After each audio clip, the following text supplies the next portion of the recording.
Russia అధ్యక్షుడు Vladimir పుతిన్కు సంబంధించి America చేసిన ఒక వెల్లడి ఇప్పుడు ప్రపంచవ్యాప్తంగా సంచలనం సృష్టిస్తోంది. అమెరికా నేషనల్ సెక్యూరిటీ ఆర్కైవ్ సమాచార హక్కు చట్టం కింద పుతిన్ రాసిన ఒక రహస్య లేఖ బయటపడింది.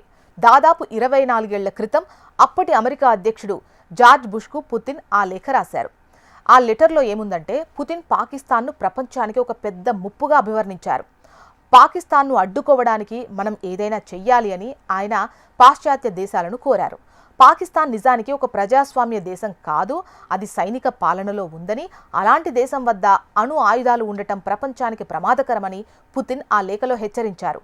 పాకిస్తాన్ అణు పితామహుడు అబ్దుల్ ఖాదిర్ ఖాన్ ఏక్యూ ఖాన్ కేవలం రహస్య పత్రాలు దొంగిలించి పాకిస్తాన్కు అణుబాంబును తయారు చేయడమే కాకుండా ఆ సాంకేతికతను ఇరాన్ అండ్ ఉత్తర కొరియా మరియు లిబియా వంటి దేశాలకు కూడా విక్రయించారని పుతిన్ అందులో పేర్కొన్నారు. ఈ ఏక్యూ ఖాన్ నెట్వర్క్ ప్రపంచ భద్రతకు గండమని నొక్కి చెప్పారు. ఈ పత్రాల ప్రకారం ఇరాన్ అణు కార్యక్రమంపై ఇద్దరు నేతలు ఆందోళన వ్యక్తం చేశారు. ఇరాన్ వద్ద ఏముందో స్పష్టంగా తెలియదు, కానీ వారికి పాకిస్తాన్ సహకారం ఉందని పుతిన్ అన్నారు. దీనిపై బుష్ స్పందిస్తూ, నేను ముషరఫ్తో మాట్లాడాను.